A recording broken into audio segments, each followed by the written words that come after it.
All right. So, welcome everybody.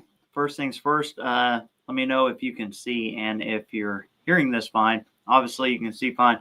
The beard is gone. I did have drill, so yeah, no more beard. But yeah, let me know if the audio and video is good. And then if so, we'll go through, see who's here, talk a little bit, start fielding your guys' questions, and see what kind of rabbit holes we get ourselves into. Looking at about maybe an hour and a half.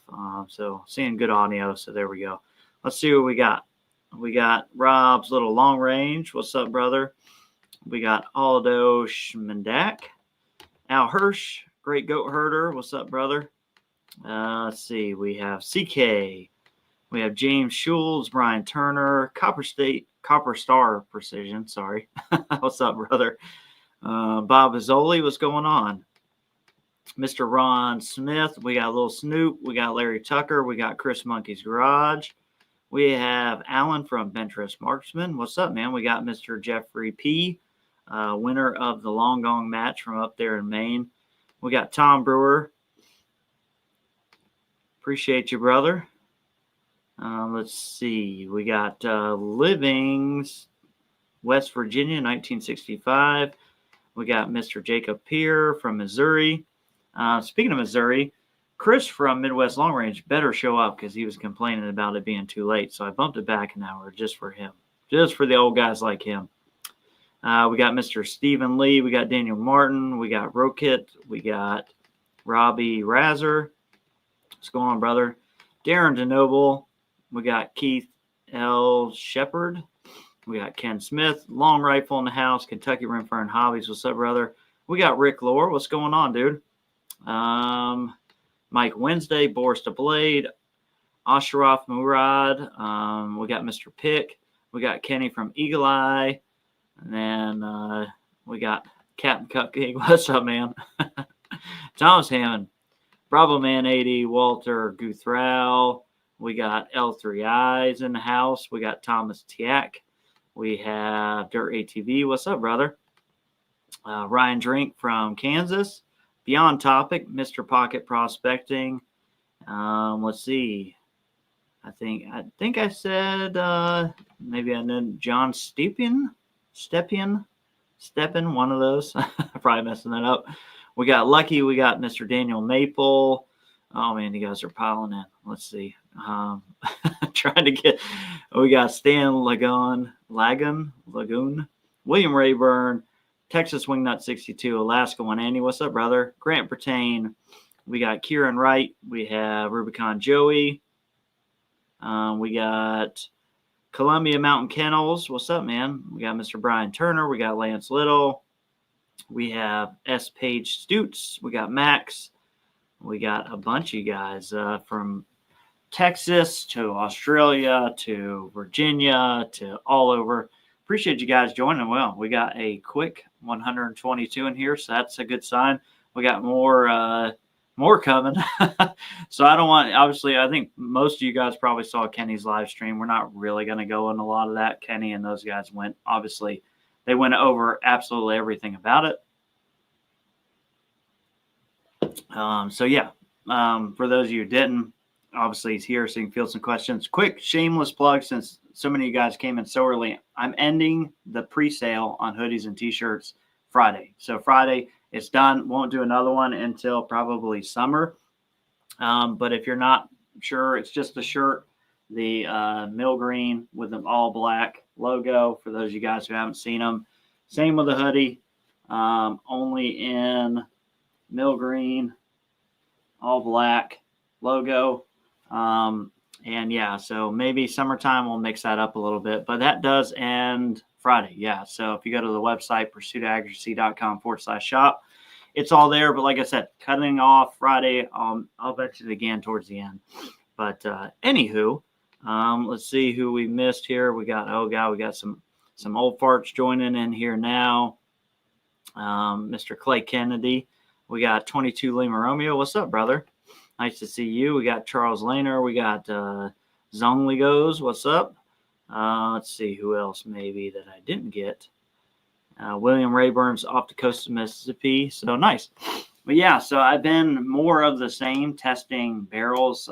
You guys will see a video on Kenny's Remix barrel. Obviously, Remix, big topic of conversation tonight. But yeah, so Kenny has his own proprietary barrel. So you guys saw the 40X barrel. You'll see Kenny's barrel, which is a part 1. And to be honest, the first one is probably the one most of you guys won't want to see. I happened to get another test lot that was Lapua Polar Biathlon. So I just wanted to try that ammo. And I tried it in like 3 or 4 different guns. And yeah, it wasn't bad. Kenny's gun shot it pretty well, but I can already tell you that the part 2 of that's going to be a lot better. Lapua Polar Biathlon just wasn't like crazy out of any gun. So I shot it in like 3 different guns, and basically, yeah, it's okay. I mean, it's in the 30s. I just wanted to try it because it's an ammo I hadn't tried. But that's another one of those Witten Gunworks test lots.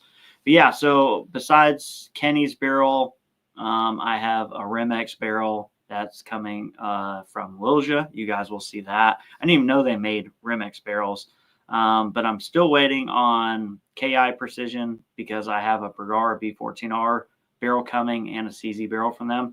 Still waiting on those. I know you guys have hit me up a lot about those in particular. And for all the, questions I got about it, the BMR-X from Bergara, I've never seen it in person, never shot it. But yeah, so it's just been kind of one of those deals. So we got a lot of stuff, a lot of pokers in the fire, so to speak, a lot more stuff coming in the near future, like a ton more stuff. Let's see. Mr. Lawson, this is the original jacket. I didn't get exchanged. They gave me a credit, and I got another one because I'm dumb. So, yeah, I didn't get exchanged, though. Mr. Allen, happy stream, mate. Sorry, I need to go take my wife, everybody. No, you're good, brother. Appreciate you showing up. Mr. Jonathan, so that's just getting on from PRS, Rimfire, or Centerfire, brother. Let's see. Got a new 23-inch Lilja for 4% put in on an MPA chassis, and it's hammering with Center X. You're the reason I buy Lilja. Yeah, I've had great luck out of Lilja. They're like, to me, they're like a happy medium. Like, if you don't want to spend the full custom money, you don't want to send their gun off. Like, I've had a lot of success because they do hand lap every barrel, which is nice.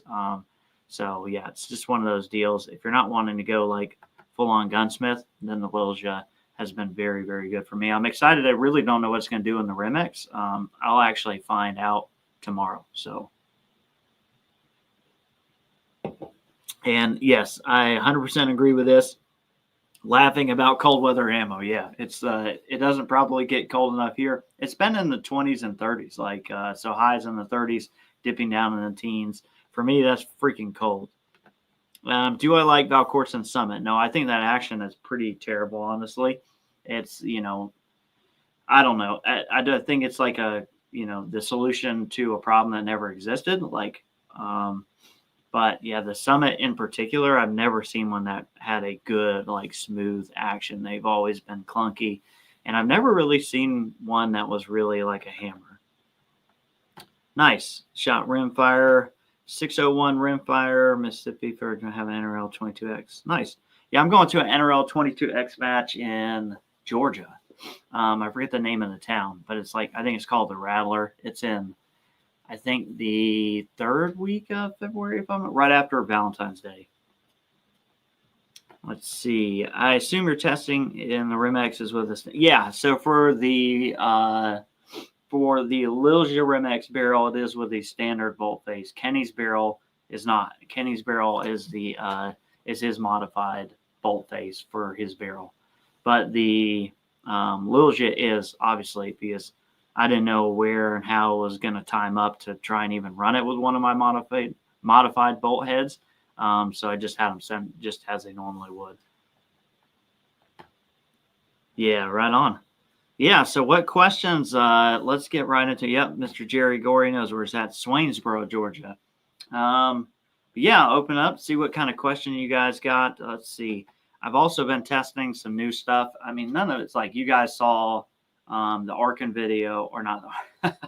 Basically, the Arkin video. What I couldn't say in the video was like that the scope from DNT is essentially, it is the Arkin 7-35, just has a different reticle and features. But testing that, Have a Leupold Mark V now on my competition gun. I've been shooting it quite a bit, getting used to it. Totally new reticle style. Actually going to do a video on like the lesser talked about things with, you know, when we're talking about like rimfire precision rifle scopes, which is magnification range and how that impacts first focal plane scopes. Like, you know, so I plan on doing a little bit of that. I'll probably use the Mark V as an example for that.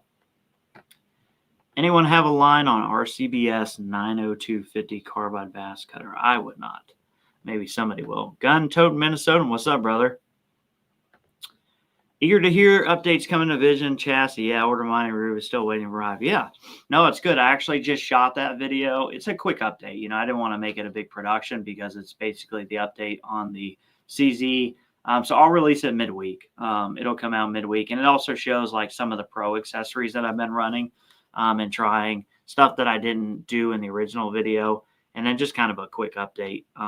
You know, obviously like this still my main chassis, like my competition guns are in those chassis. So how do I get away from the Ela wax affecting my ejection to the point where I wait to hear the click of my L3 mag pushing up the next bullet and can't eject a fired round after 19 degrees? Yeah, some people, when they shoot colder weather, will wipe the excess lube off. So Ela tends to have excess lube. I would caution you to not wipe all the lube off because it's a lead projectile, and that lubrication serves the point of not leading the barrel. And if you take all the lubricant off of any of these 22 match rounds, you will lead your barrel really quickly. So maybe just get the excessive amount of it off. When you lot test cold weather, will the lot you pick still perform best when it's warmer? Yeah, typically, like, so you'll learn the more you shoot a barrel, like that there's speeds that my barrel just does not like. You know, it's kind of in a node there. And typically, like, I'm maybe seeing like 10 feet per second, but it doesn't seem to change even when it's cold out. You can cheat it too, you know, because cold weather, the weather outside itself is going to impact your elevation. But as far as whether the ammo will like it, warm up the ammo, warm up the gun, keep everything like room temperature or even warmer, and then, you know, throw that mag in and go shoot a group with it and see. Because then you're basically doing the same thing the environmentals will later on when it warms back up. But I don't see a big problem with it. It's going to change a little bit as it goes, but you said it was Arkin 730 without. Yeah, I didn't want to say like this is the exact same because I don't want to because I don't know that to be a fact. I just like, you know, if you've got two eyeballs and you can physically hold that scope up to the other one, like you're like, yeah, it's the same scope, but.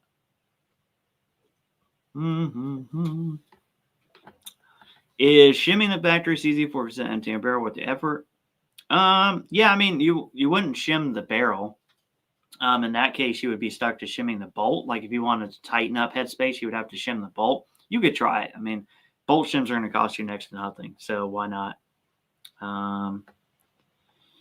Lately, I've seen some info on carbon wrap barrels that are fine for hunting, but will throw shots when used as it heats up. Yeah, I mean, you've got a lot less material there, so it's going to heat up faster. I'm not sure for a rimfire, but I have seen guys using carbon barrels see a little bit more stringing vertically with those barrels, so it could happen.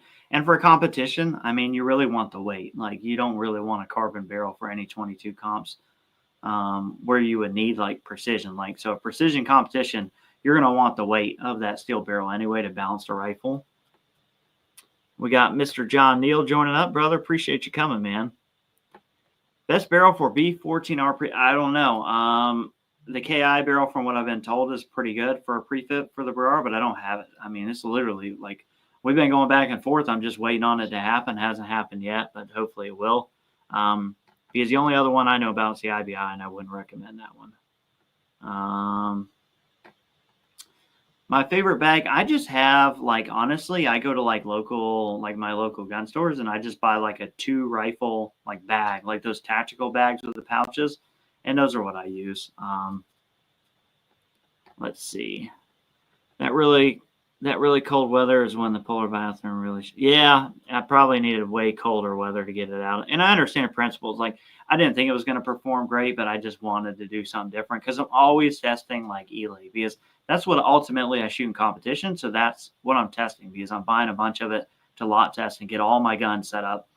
But I wanted to try something different. And because Whidden was willing to send me the test lot pack to kind of bring that to you guys, to let you guys know that there is another option out there for testing ammo besides specific things, because you can get Lapua, SK, and Ely all from Whidden. So I wanted to try something different, just to mix it up. To be fair, it probably wasn't real fair to Kenny to like the first video, part 1 of testing his barrel with like an ammo that like probably I knew wasn't going to be hot out of any of my guns in temps. But Kenny knows, like I talked to Kenny about it, and it's not like it's anything crazy. I may even just shoot the other one like beginning of the week and release them bam, same day. Double you guys up, or like a day apart. Chris Muncie just picked up my first B14 day. I've been shooting CZs for the last few years. Plan to do something similar to Ultimate Garbill. I want to do 1250 straight barrel. Yeah, man, the Bergars can shoot, man. Especially you put like get a Smith barrel on them. Those things can freaking shoot. Yeah, you could do that. Putting a hand warmer in your pocket with your mags. That would be a good idea. Ammo's super erratic here with the weather. We go from 90 above to 20 below. Holy crap. Yeah, screw that. See, the part of it is, too, is like when there's extreme temperature on either end, I'm probably not shooting. So I'm not going to even know, like, because, I'll go in the heat, like 110, I can do that. But if it's colder than 30s, there's no shot of me being at a match. Just zero. Let's see. Mr. Ruben, evening. Enjoyed the lot testing video. Was curious to learn more about why you rejected the fast lot, even though it also grew well. 1, SDNES, and 2, because it was already so fast. We're in the colder weather, and I was just thinking it's already making this much speed. When it gets hotter and that muzzle velocity increases, it's going to be at the point where it's really going to be like bouncing right to and from around that supersonic barrier. And I don't want to do that if I can avoid it. So, yeah, because we are lot testing, I can be picky. Now, the ammo's probably fine. It would probably do okay. But since I had other lots there, it was like that were performing within like similar SDNES and group size, I just kind of pushed that one to the side because I just didn't want to deal with it. I did not need to shim it. They do include shims with it. So shooting Ely oftentimes will set up my barrels to jam a lot. So I'm running minimal headspace because when you're talking about like a barrel that's just been chambered to accept whatever, the less, so I go on the side of less headspace to get more jam of that Ely bullet into the lands and grooves. So that's kind of what I do. So I wasn't running any shims because I could get away with it. You may need to shim yours a little bit, but I think they do come with a shim pack. Yeah, ever swap the fire and pin springs on your Remix? I have 6,000 to 8,000 or anything about or any spring to have on hand. Yeah, I mean, you should when you get some rounds on them. I'm pretty bad about that. I mean, that is kind of like a maintenance item. So it's never a bad idea to do that. Personally, like, I don't shoot my competition gun a lot because I'm shooting all sorts of guns all the time. I'm kind of flowing through guns. But if I had, 1 or 2 guns, I was putting a ton of rounds on them, I would probably pay more attention to it. Yeah, that's my issue too. It's freaking cold, and then you throw the women there. No thanks. Let's see. He's reaching back to Clint. Let's see. Mr. Max, I bought an L3 barrel from a 4. Most ammo was hard to chamber, including Ely, SK, and Lapua. Requires more bolt pressure on the last 8. Yeah, I've noticed that's like pretty common on the L3, and I don't know if they're a little like they're chambering them a little short to have more jam, which is increasing that closing effort. But I've noticed the same exact thing on mine, and I think it's been pretty consistently the same. L3I is actually probably still in here. All right, Mr. John Neal, what's the best pre-fit aftermarket barrel for an MTR to use in a factory stock? Pre-fit, probably the MCR Muller Works. That's probably the best even though that is like a semi-custom deal. It's not you're not sending your gun in to get Smith. So if you're wanting pre-fit, the Muller Works from MCR is going to be kind of at the top of the list. Drop down, Little J L3I. Pick your poison there. Mr. William talking to Kenny.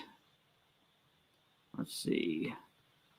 Mr. Jeff P. I've also had the Polar Biathlon shoot really consistently in a hotter temp, 77 degrees shot string sub 6ES 21. Yeah, I don't think it like just would fall apart. I think it's just formulated to work a little bit better. Like, so I think they shy, like the lubrication I think is slightly different, and that's probably a little bit, it's maybe a little bit hotter. I'm not sure exactly what they did, but I mean most of the Pua stuff is, it's more or less the same, little tweaks. Let's see. Mr. Stephen Lee ordered the 457 chassis according to scripture, says it has a built-in recoil lug from photos. Looks like 2 screws. Assume that's not it. No, that's, yeah, I haven't had any problem with it. It's just those screws. So when it's those kind of like little fastener pieces there. So when you seat it, those go up against it. And then you just torque it. It's like normal. But I've been shooting the crap out of mine. I haven't had any issues. That's the first thing I noticed too. I was like, what is this? Just kind of like a weird way of doing it, but beats, I guess, a plastic one that the CZ's manufacturing now. Let's see. From the time you pick lot after testing, is that lot always available? And from the time you test and ordering? Most of the time, because I'm freaking on it. So I prioritize lot testing over everything else. So when I order, like a test, whether I'm just ordering lots of tests of my own or like a test pack, when it comes, my gun is on the bench, fresh target, I'm ready to go. Like when it comes, like UPS drops it off, I'm shooting it, and then I'm ordering it that day if I'm ordering ammo. Long rifle. Where are you at, long rifle? It's in the 30s now, and I'm miserable. I want it back in the 50s. We got Mr. Anthony. Good day, Josh. You ever tried altering the profile of your firing pin where it hits the rim to see if you can get better ignition? Yeah, I haven't done it. There's a lot of companies who do that with the CZs, like Elrod at Monocam Custom did my firing pin. A lot of the other actions like Voodoo, Rimex, you don't really need to reprofile them. But yeah. What's the main benefit of using biathlon ammo? Regular, my last month's match here in New Jersey was 34 degrees, and Casper with Ely match on. I don't think it's really meant for 30s. I think it's really meant for like 0, like really, really cold, when you would start having problems with like maybe like the Ely wax like gumming up, or maybe like the wax on or the lubrication on your regular ammos like start kind of like gumming up like diesel fuel would kind of deal. And also probably with standard Lapua, because it's a little bit slower, I see that like could be like potentially it's like drop off far enough to where it's no longer in a harmonic node. So I think that's really, I don't think it's really meant for 30 degrees. Is jamming rounds a good general practice? I mean, it's hard to say. Yes and no. Like there's downsides to it. It's not like just jam the crap out of it as much as you can, and it's always better. It's it's different strokes for different folks. Kind of way of putting that. Like for Ely, I've seen Ely with that softer EPS bullet likes to be jammed. How much, again, is very subjective. It's like testing and stuff. The good thing is with the CZ stuff where you can shim it, you can kind of test that on your own. But yeah. Does the L3i pre-fit for HCZ Premier? Does it fit? Yes. Yeah, I think it just depends. Like it's right there. Mine clears. It's at a point to where like how thick the Cerakoting is there probably of whether or not it's going to clear or not. But mine fit. You mentioned how tight you run your headspace for. Do you see any lug wear? No. It's now, so when I adjust my barrels and stuff and the headspace, I don't adjust them to where I have like hard bolt closing, right? I adjust them. I usually take it to that point and then I back it off some, right? So it's not like a force, it's not a rearward force, like a compression force of where you have like the bullet here, the bolt face here, and a lug here. And it's just like, it's not like pushing back into that. I just minimize the amount of headspace that I do have. Let's see. And L3i jumping in saying, yeah, they're jamming them quite a bit. I am running 43. Yeah, I mean, 43 is a like pretty much like standard. I typically run around 41,000s for Ely, but that's for Ely. So am I running L3i Stinger mags? If I shoot a rifle that takes that, then yeah, I'll run that and the NDR shooting 15 round mag and the old stuff. But Mostly I've been shooting the Rim X's lately, besides, the other guns that I'm shooting on the channel. Yeah. Okay, so the Polar Biathlon bullet is different. I'm not sure why they made it different, honestly, if it is. But yeah, you can tell I don't do a lot of Lafua shooting. So yeah, to me, if it's not the EPS style bullet from Ely, I could probably not going to pay a lot of attention to it. But I guess I'm looking at the box. I can kind of see from the picture there that it does look slightly different. I don't know why they reprofiled it away from the others. Who knows? Best chassis system for a 1022. There's the 1022 stuff is picking up in the market, and I would say right now probably like the gray birch style stuff, but there's more stuff coming in the future. So if you're looking for something, I would wait until middle of the year at least. Especially wait till next week, SHOT Show, because you're going to see all sorts of new crap, and I wouldn't be surprised if some of it is related to 1022s. Let's see. Monterey from Minnesota. Yep, no thank you. Does it make sense to get an Accutech bipod for 22? Sure. I mean, I run an Atlas. I have an Accutech. I have a Skypod. For precision 22, you need the same fundamental gear as centerfire. I would argue optically you need better gear. Like you need better optics for rimfire, in my opinion, than you do centerfire.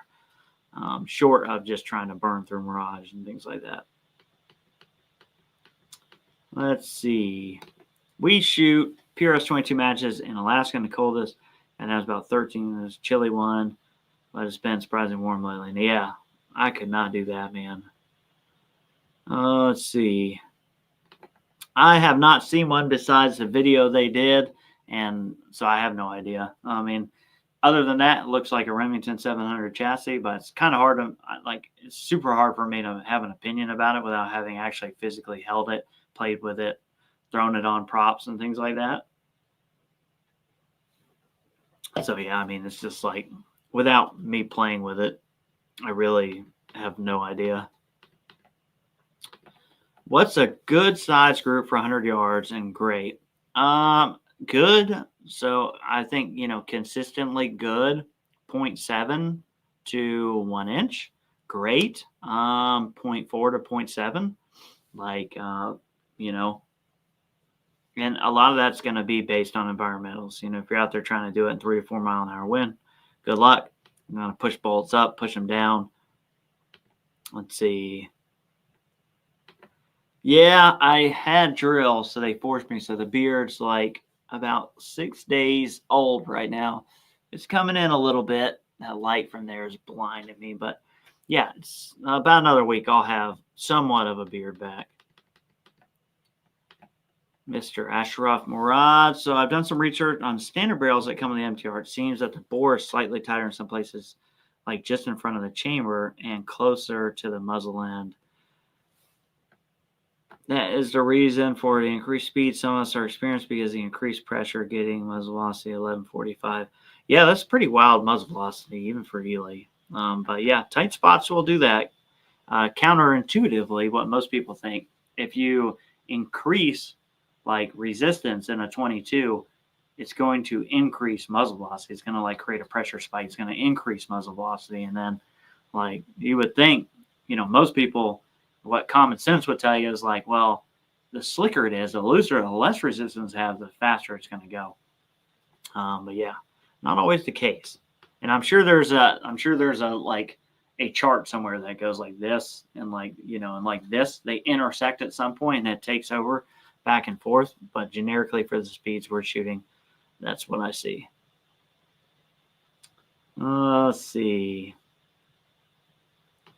Victor Company has a 1022 chassis RPG or something like that. Yeah, I think you're going to see more. I don't know, how do I say it? I think you're going to see more mainstream chassis companies making 1022 chassis in the future. But that's where I'll leave that. It's you will probably see that come out of SHOT Show. That would be my guess. Would trying to lap those regions some sort of abrasive? I doubt you could hand take tight spots out with abrasives. You could try, but I doubt it. I just don't think you're gonna be able to remove that with that. Bearman's here in Sally, we're not able to just walk into a shop. I know for you guys sucks because the freaking barrel. And for those of you guys who don't know, or you're lucky like me in the States, like most of us here in South Africa, they can't even swap the barrel. It's like getting a whole new gun. Like, so you start a whole paperwork process just to get a freaking barrel. It's ridiculous. I mean, kind of crazy. Let's see. On my 1022, I have a victory come time, but I'm a stock guy. Mr. Lima Romeo is definitely a stock guy. I try to sway him to the dark side. Yeah, that'd be cool. I'd definitely be interested. I know like people have been asking me about it since you guys went live with it or whatever. But yeah, it's super hard to have an opinion because that's what people ask me. Oh, what do you think about the BMRX? What do you think about the Hive chassis? What do you think about this? And until you have it in your hands, like it's impossible to have a real opinion. Do you want to come to Kentucky and help me whip up on Elijah since he's coming to challenge me savage against savage? I don't think you're going to have a problem whipping up on Elijah with a savage on savage match. But that would very largely depend on who, what, when, where, and well, I know who, more where and when. Because yeah, Kentucky is not close, and my schedule looks crazy right now. Let's see. I machine my bolt face. I get a little tighter on the alien rim. I am not a gunsmith, so I do not mess around with that stuff. But I know gunsmiths. What city? I'm right outside of Greensboro, North Carolina. Let's see.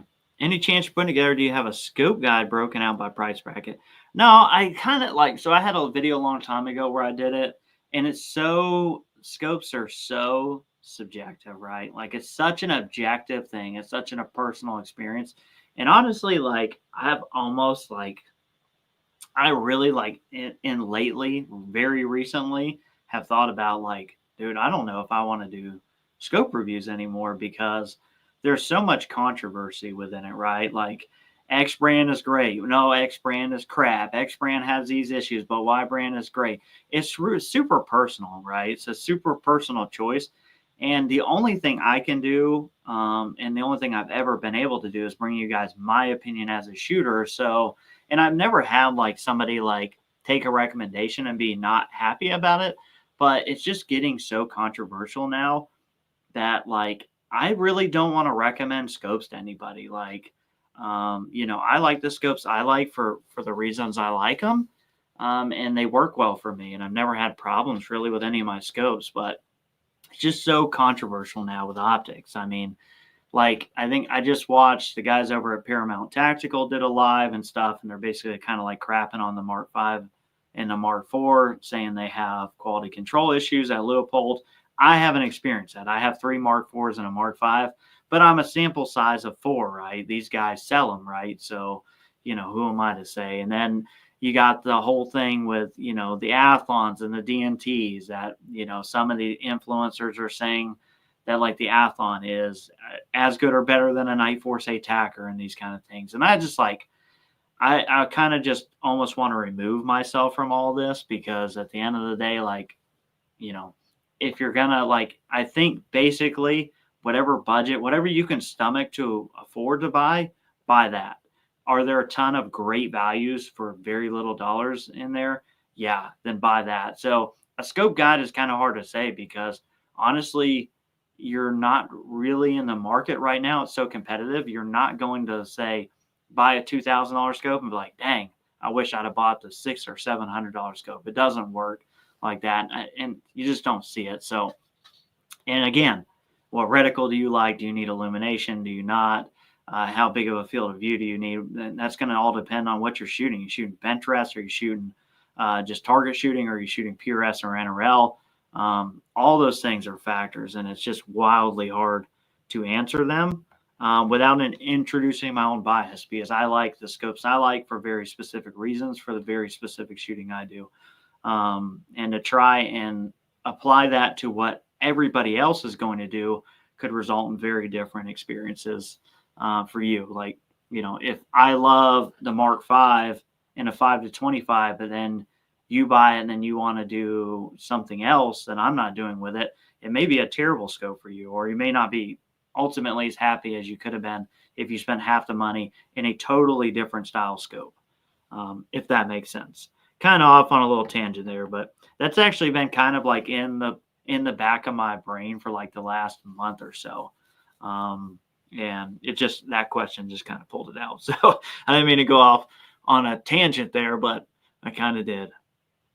Let's see. Just got a video. Look forward to some Rimfire. Nice. Do you think Ely tanks were the extra money over? I say I've tested them all, and I always come back to match or team. You can find crazy good ammo irrelevant of what box it's in, because they're sorting this based on their test results at the factory. So whatever shot out of their test barrels with like the most consistent peak pressure at the chamber with the most accuracy and the most consistency out of their stuff gets in 10x. What didn't make that makes match. Didn't make that makes team. It does not mean in your gun, in your conditions, your stock, your chassis, that team could whip the crap out of all of those, right? Like, you're probably more likely to find success in match, especially in the terms of consistency. But that, it's really like the marketing, how they market them is not reality. Like, because they can do their very best to test them, but at the end of the day, it's the same cartridge, same priming compound, same bullet, same powder. It's just sorted, and how they're sorting it is not infallible, if that makes sense.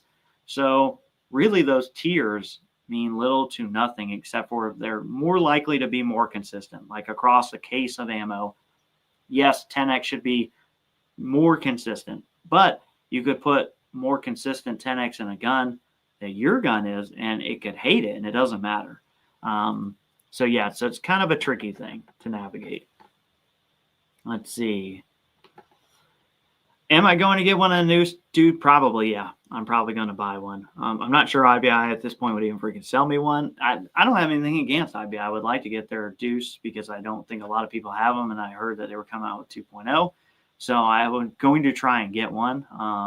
I'm going to, try and get one on a discount if I can, but I'm probably ultimately just going to buy it because I don't think that we have that relationship. So, so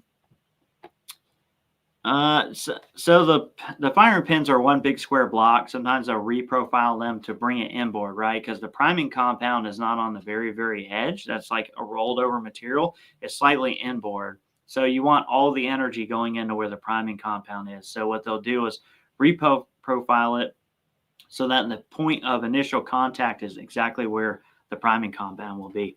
And sometimes that can increase ignition consistency, which is going to drop your STs, ESs, because with 22, the priming compound is a significant part of the muzzle velocity.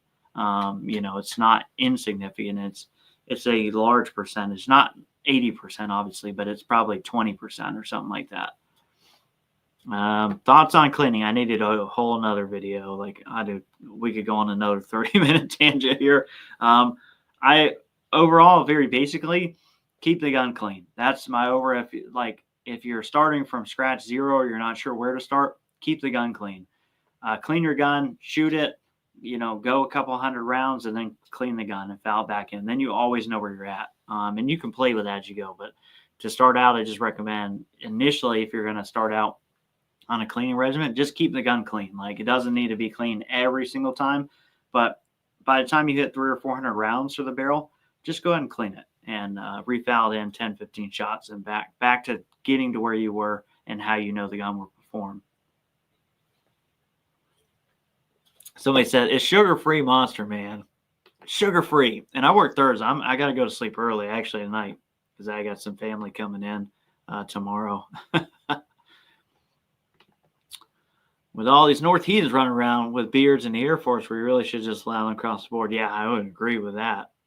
They're in the Army, too. So, do you ever shoot a Pig River Frontline? I have shot 2 rimfire matches at Frontline, and I have not shot at Pig River yet, but I hope to catch a one-day PRS centerfire match at Pig River pretty soon. What's up, Joshua Balls? Good question. I think we already got that one. Good. Have you decided to release or reshoot a video about Dirty Parallax? Yeah, I'm going to release it midweek too. I'll catch some crap about it, but whatever. I mean, the information is still there. I think the information is still valid. It does, like, I didn't do a great job of driving the point home, but I think it's viable. You know what? I'm just going to release that. I'm just going to release that tomorrow or Monday. Tomorrow, Monday, I'll release it and just let it roll. Mr. Ben B, what's up, brother? I've been happy with my Tractor. Nice. Yeah, they're a very good solid scope for the money. Let's see. Have you found you have to relevel your scope? So what event or condition caused it? So I had one time where I had to do that, but I think it was my level, my electronic sender level, because what I did was like basically I recalibrated. I do it a funky way. So it was my fault. But I haven't had to relevel one that I didn't do something funky with. I have a weird way of doing it, and it bit me. Let's see. EP5, yep, heavy but great for the money, right? Yes, sir. I wonder if Seat's position will make their new action compatible with 22. I don't know. Going off on a tangent. Is that your scope suggestion? There you go. If you can afford it, yeah, get the tangent. No worries, brother. Yeah, $27. Usually you can get it for right around 21, 22, but yeah. Let's see. Nice, man. Oh boy, I don't think Collis would ever want to send me a scope to test, but I would. But they look to be a really, really great scope. But yeah, they're $4,000. I mean, yeah, it's way out of my price range. I would love to get my hands on one because it would be a really great scope. But yeah, probably not going to happen. Come down to Arkansas and you can get behind my Gen 1 Deuce. Yeah, actually, I know another guy with a Gen 1 too. I actually had a chance to buy the other one. But yeah, didn't happen. Maybe I'll get the Gen 2 though. High from Junior, big precision difference, cheap season. Nope. The actions are exactly the same. So they're going to change the barrel and the furniture. That's it. So don't worry there. The LRP is going to come with some other things, and it probably has a match barrel. If you can replace the barrel, I would just go as cheap as you can if you know you're going to. Let's see. What's up, brother? Nice to see you, old Tom Wyman. That was a question for Kenny. He already got it. Best 22 with $1,000 budget. $457, man. Just get the $457 for sure.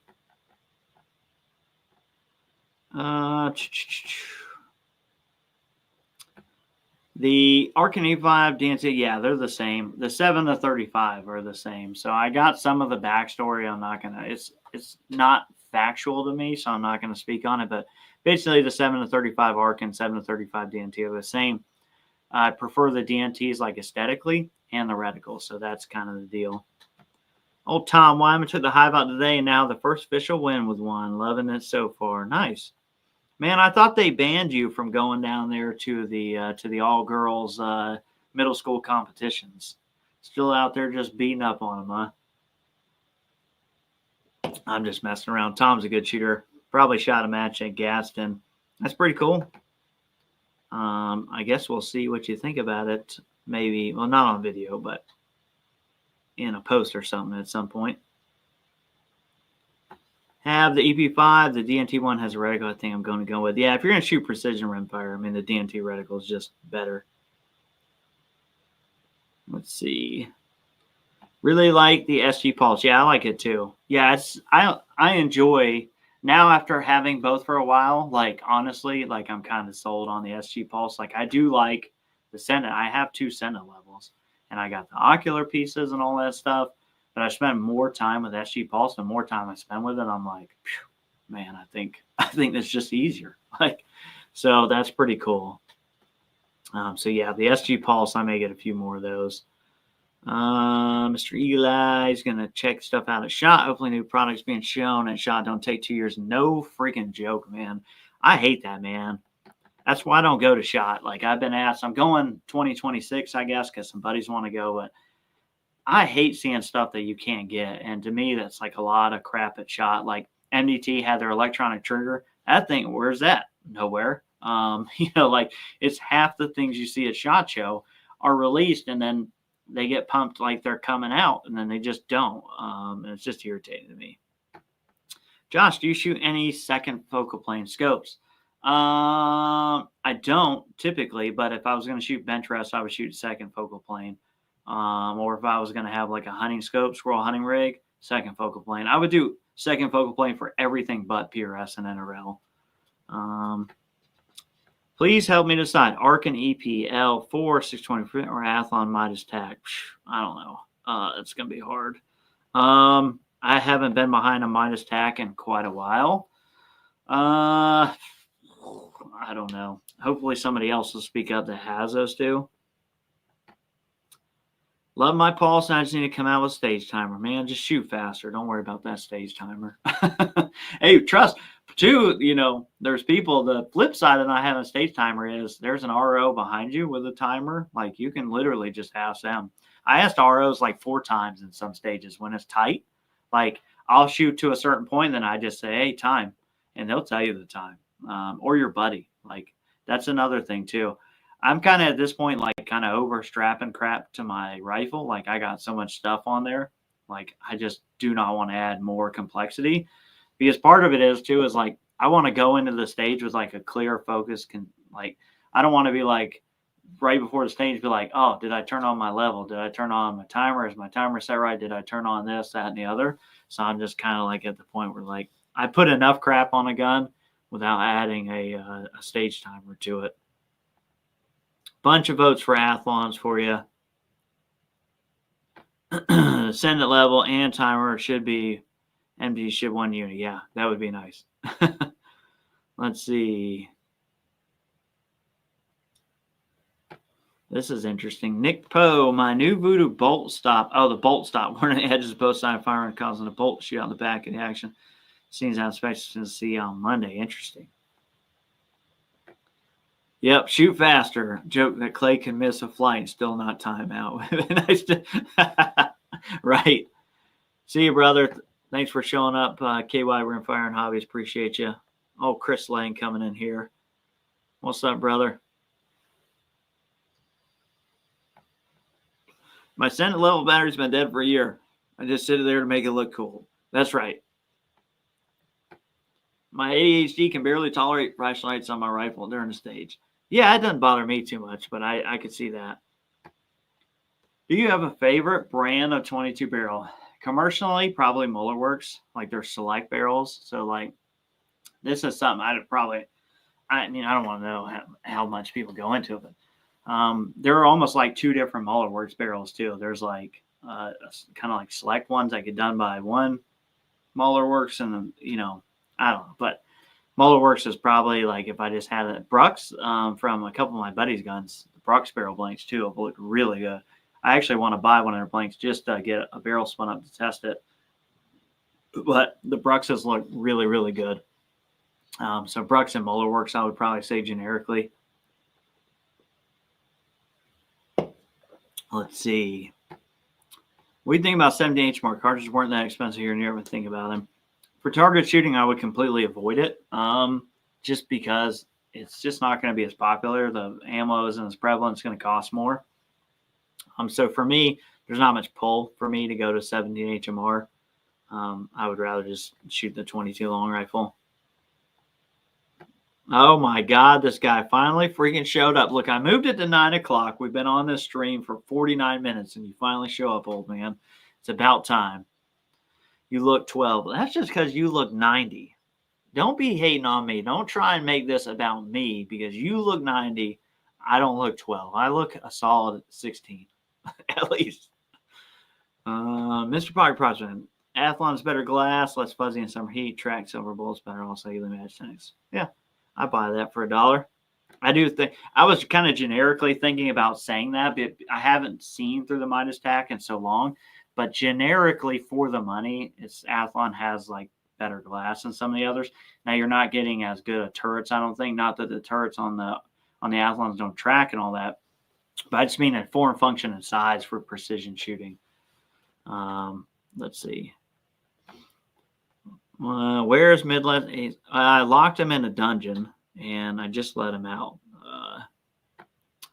When will Josh get a vintage rifle? As soon as one of these custom guns become considered. But wait, I do have a vintage rifle. I have a Remington 40X right there. That's vintage. That thing's a freaking museum piece, basically. So there, I think that qualifies. And I'm going to come over and shoot them in all your vintage class stuff from now on, too. Now I'm thinking about it. Let's see. Jesse Starkey, the timer has helped me slow down a bit, not rush shots. Yeah, it can for sure. It takes some discipline. I kind of have like an internal cadence that I want to shoot at, so I kind of ignore everything anyway. That's right. Tell him, Tom Wyman. I just picked up a 40X. Heads up, YouTube just saved me hundreds of dollars at the mechanic shop. Well, that's interesting. Have I ever tried Hawk optics? A long, long time ago, I had a Hawk. Long time ago, like 15 years ago on an air gun. And I haven't messed with one. Said that's nobody asked you, bro. Nobody asked you if that was vintage or not. Let's see. Any more in the RPR? No, not right now. I mean, it's in my next video, part 2 of the ammo thing. What year is it? I have no idea. I don't even know how to tell. I couldn't tell. I don't know. If there's a way to tell, let me know and I'll look and I'll let you know for sure. Oh, they're telling. Don't be teaming up with Chris. It's vintage. It's a Remington 40X. Vintage as it gets. Which would you choose? Track Torque, Loophole, Mark IV. Really depends on what turrets you want. If you want the locking turrets, go the Track. If you don't, go the Mark IV. The Mark IVs are really nice. The Track makes a really good scope. If you like black more than gray, go with the Loophole. If you like gray more than black, get the Track. Like neither one of them glass optically are going to let you down for the money. Josh, are most of your barrels straight contour? Or no, they're all straight. I hate contour barrels. I don't like MTU. I don't like the kukri. I don't like the looks of them. And for precision rimfire, they're too hard to balance too. Let's see. Mr. Long Rifle. He's got to get back to life. See you, brother. Let's see. Here we go. Here's someone who's got both. Oh, crap. They're rolling. The comments rolling in now. I have both Arc and Midas. I like the glass better than the Midas. I have the MOA reticle and Midas. Not careful, but you might like it with the mill reticle layout. Nice. If I was going to shoot SK Lapua and Ely, probably 43 thousandths. Maybe 42. Hate is a strong word, bro. That's true. What's your favorite and least? My favorite is probably the NRL Pyramid. Least favorite prop, like generic prop, probably tires. I freaking hate tires. But they're fun to shoot off of, so I don't know. I don't know. But yeah, probably tires or any kind of like a rope or chain hanging thing can be really tough. Defusking, kid idea. Should we add steel targets to long guns and quietly convert old dudes? Right. Ben B, no more contour barrels. Yep. We got Central Art PRS. What's up, man? Your original Voodoo was tapered and was absolutely hammered. Yeah, that is correct. It hammered, and I also swapped the barrel out to a straight taper for the only reason of getting rid of that stupid MTU taper. I hated that taper on that thing. The barrel was killer, though. It was a great shooting gun. The barrel was really good. Let's see. 55-gallon drums and tires. Awful. Yeah, agreed. Let's see. Thoughts on BMR or carbon? Do you think aftermarket parts will come in? BMR has been out there for a while. But yeah, I don't know. I'm not sure. It's more of a hunting gun. I mean, it's a lightweight gun purposely built to be like. Actually, I think realistically, I think they built the BMR to be a production gun. I think that was the idea for them, was that this was going to be something that would take over the production base class deal, and it just didn't at first. What about Ely, 39 or 40? 39 or 40 wit. Appreciate your day at the range. Does a silencer decrease precision? It doesn't decrease or increase. It just depends. Adding it to it could cause the barrel harmonics with the ammo you're running to shoot better. It will build up junk very quickly, and if you bring it back, that junk is going to come down in your action. So it's not really going to be any more or less. It's more of a luck kind of thing. Tom Brewer had a custom Rimex built load of factory mags. What other mags do you like? I shoot the factory mags. I run extensions. I have the Haas and Field. I have a factory extension. I got 10 rounders. I just basically run the Rimex mags in them. Do you like nitrite coated barrels? I really don't care either way, honestly. God. You can see the love in here. Oh, the love for the Vergara is not in this room. Let's see. Oh man, you guys are freaking slaying them in here. Absolutely hate props. One of the too small fit any scope bigger than a Tasco. Yeah, that's why my stuff is really low profile. Oh, you were talking about the headspace. Typically I shoot for 41 thousandths. You could go 40. I really do it by feel. But if I'm like going to measure and start somewhere, I start at 41 thousandths and see where I'm at and go from there.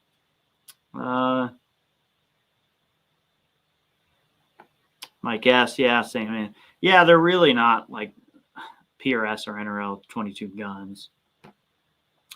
What barrel brand and length did you put on your video? Mine's MTU 20-inch and Elite, not bouncing well. I originally went to like a 24-inch 1250 straight Krieger. If I had to do it over again, it'd be a Muller Works, and a 1.2 at 26 inches. Appreciate you, brother. Thanks for showing up, man. I keep trying to picking the wrong one as they're coming in. Here in Germany, we had a trend for shorter barrels. Minimum length to get some. It's not really like everybody before was saying basically like 18 inches, and now you see that kind of roll over to like 24 inches, somewhere around there. But I mean, it's not really a precision thing.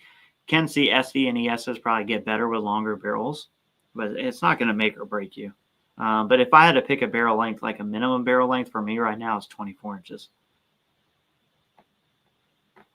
Any plans to review any of the new Athlon scopes just announced? I actually didn't know they announced anything. I really have not been paying attention to them much. I mean, I'll take a look, see what they released, see if that kind of fits the niche of what we do.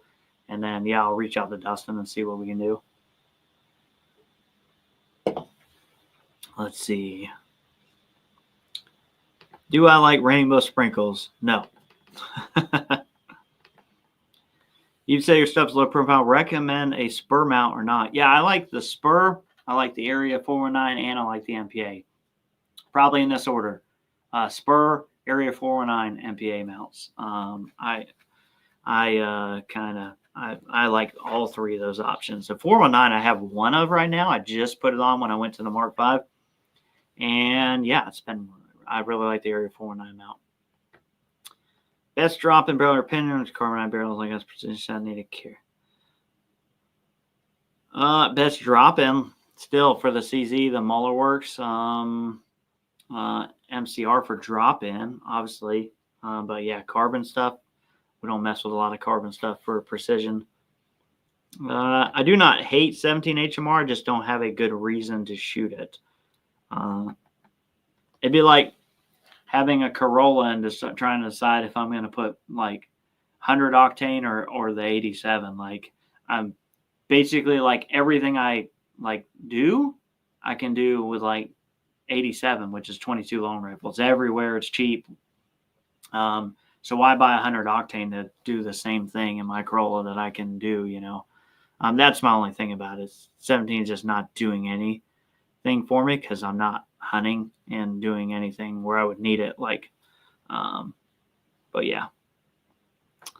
I have seen his Ethical Hunter Challenge. Equivalent on 22 long rifle, probably like inch target at 100 yards. I would say it'd be pretty fair. Calby Ken.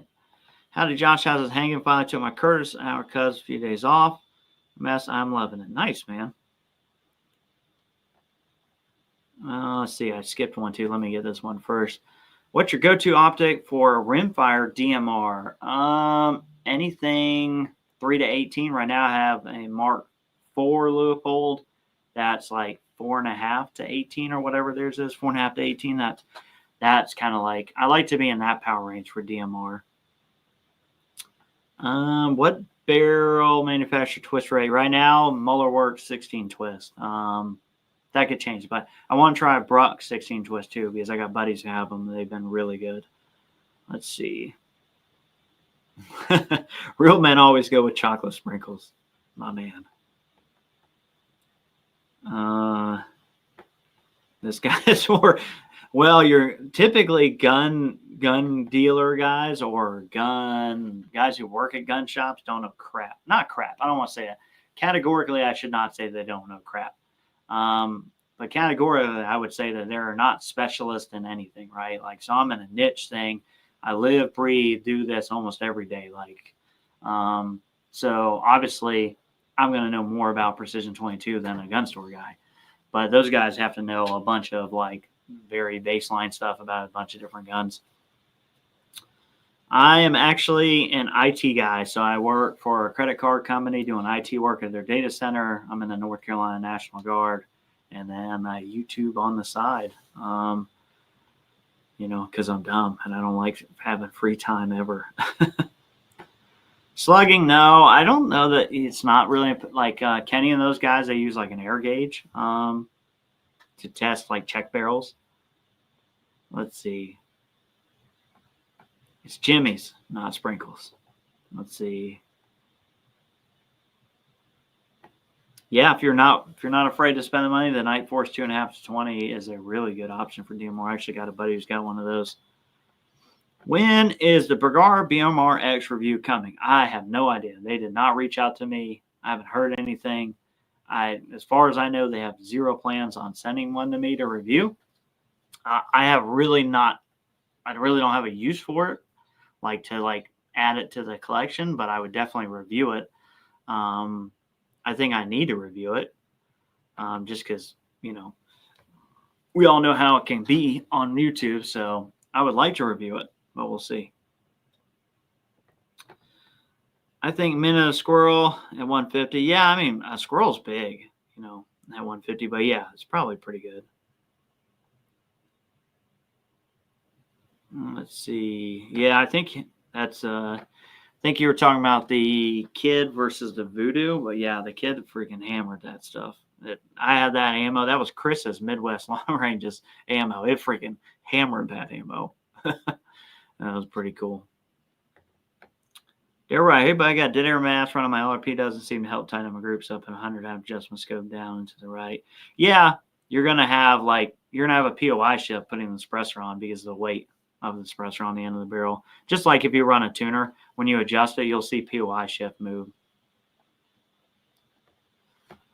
That does appear to be the case.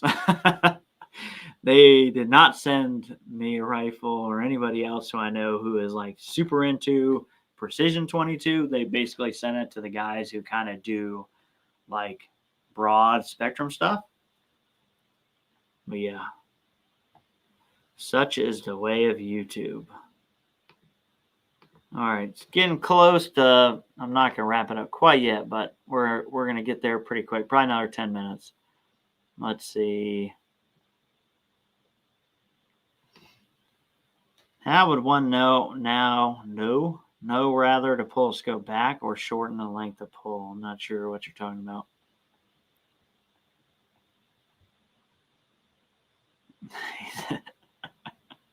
Zing. Yeah, I mean that pot's been brewing over for years. I mean, I don't even think we got to stir it. It makes itself super apparent if you just watch YouTube with both eyeballs and your brain on. You're like, that's interesting. That's easy.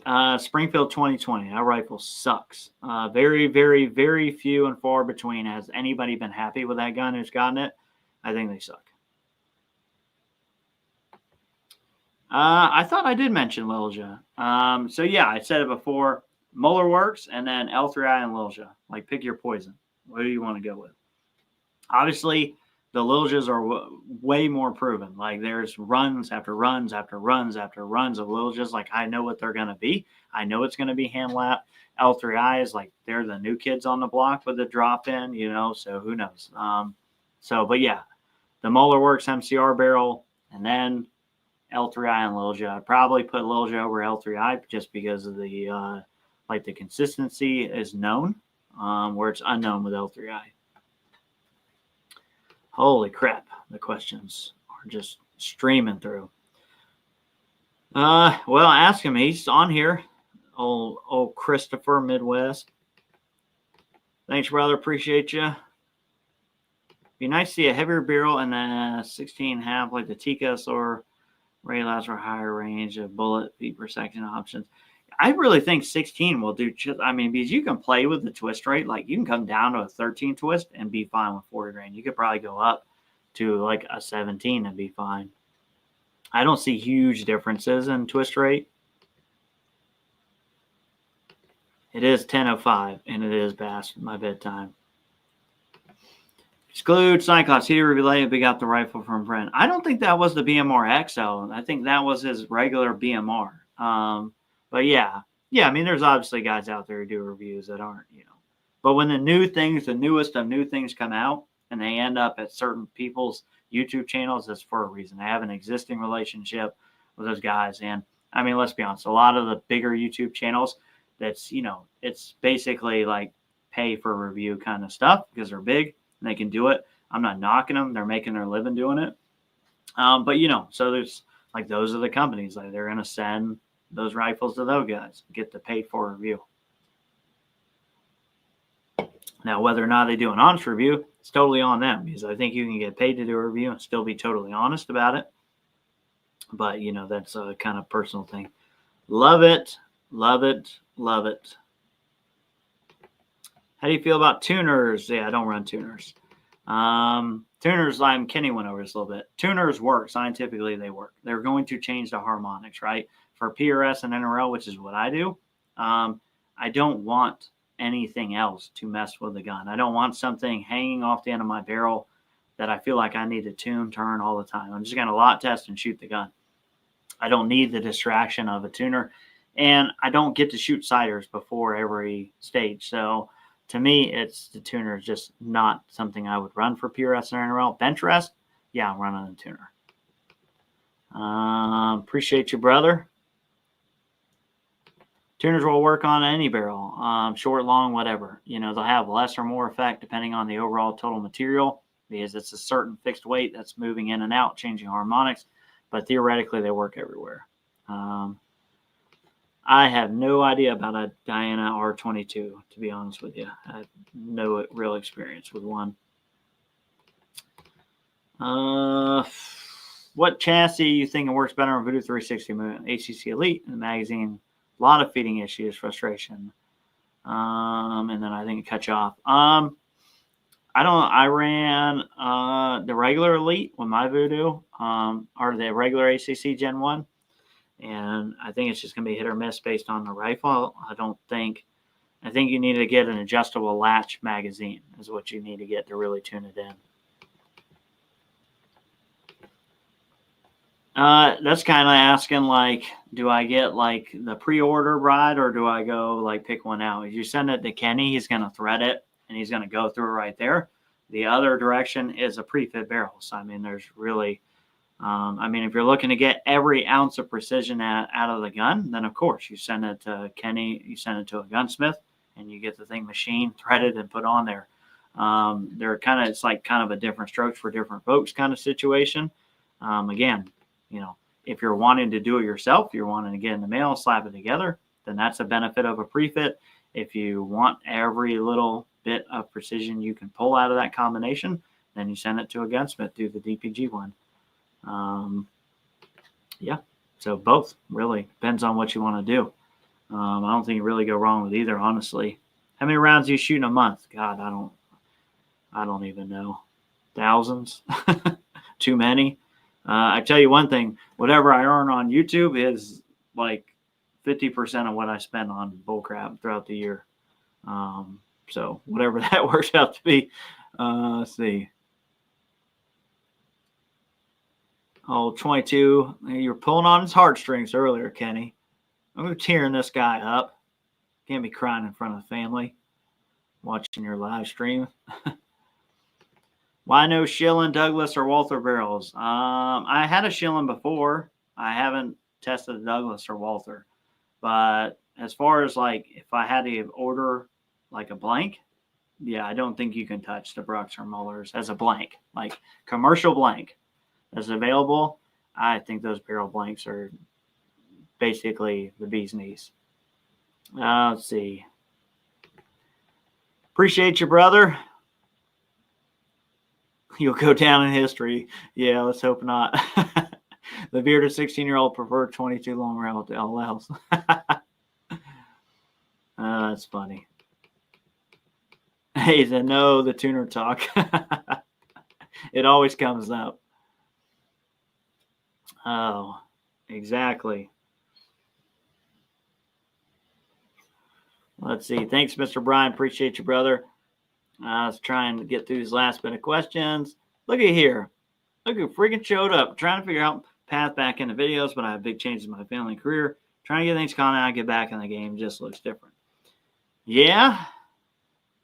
I don't hunt. Actually, precision rifle, I think, killed hunting. At one point in time, I did hunt. Like one point in time, I'd be out there shooting squirrels instead of steel targets. But shooting precision rifle just killed hunting for me because I don't need like the meat, right? Like, and the shot is not difficult to me. So like shooting like an 8 MOA target is like, doesn't do it for me anymore. So yeah, I just don't have the urge, and I'm not downplaying hunting.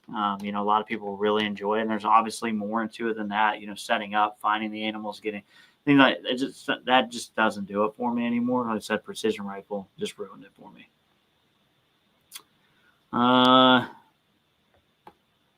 Brian Litz about tuners. Yeah, Brian Litz will come out with something pretty soon. It'll be cool to see what he finds out. Yeah, I've seen it too. Yeah, the truck ads, that's a lot of material to be trying to tune on. CZ457 chassis, RB4 and Voodoo for jumping in open class NRL 22.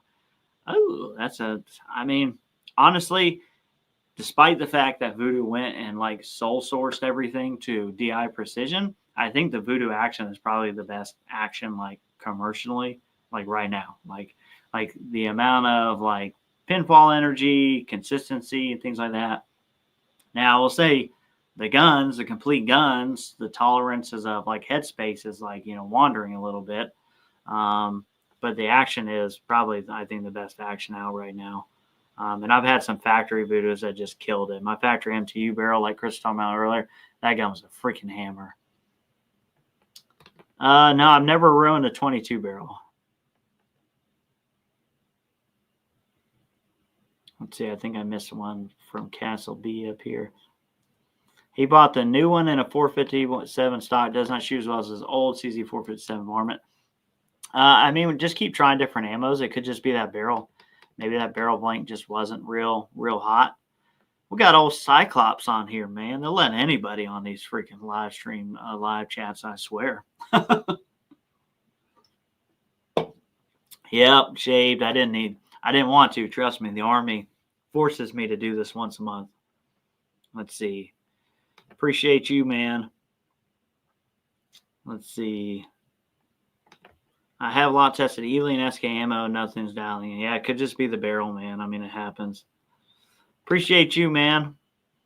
Thanks for always popping in, and thanks for being an awesome dude. I'm not pulling your chain either. I think you're a pretty cool dude. Speaking of which, if you guys have not checked out Jeremy on 22 Lima Romeo, do that because he's a real honest guy and he does the Courts of Fire stuff. But even if you don't shoot NRL 22, you're going to inadvertently learn a lot of stuff about precision rimfire. And it goes for most of these other guys in here, not most of them, all the other 22 guys in here that show up, Copper Star, Eagle Eye Shooting, Midwest. Obviously, I think most of you already know these guys. You're already checking out. But if you don't know of them, after this, go and check them out. And again, one more shameless plug. I got to do it. Cop the merch. Ending it Friday. Hoodie. Black logo, mill green, and shirts. Same. And look, do you want it in mill green and black logo, or mill green and black logo, or mill green and black logo? If you want one of those options, go to the website. I'll put a little postie here, but closing it Friday, and I always get it. Everybody hits me up like a week after, and they're like, when are you going to do the next pre-order? When can I order a shirt? It's done. It'll be summer. And it won't be hoodies. I'll do like sun shirts and t-shirts and maybe mix up the deal a little bit. But yeah, so cop the merch if you haven't already. If you don't know, probably all the other guys can attest to this on here. Nobody's bending over backwards to make us rich and famous on YouTube. The channel is very much, as always, crowdfunded by you guys showing up and watching videos, really. So I appreciate you guys always showing up to the live stream here. We already had a pretty good deal. I don't have the patches to show you, but for the first 50 orders, we're well within that still. I'm throwing in a free patch. I'm not going to sell patches. I'm going to throw them in with the pre-orders. The next pre-order due, I'll throw in a couple more patches on the first set. I'll carry some with me to matches. I don't want to it's just like I have zero time anyway. There's like no way I can just sell like patches individually, and I just don't want to sell them because they don't cost that much. I just rather give them to you guys in the orders for the other stuff or at a match or whatever. So I'll carry like 2 or 3 to a match. So if you see me there, definitely ask me about the patch.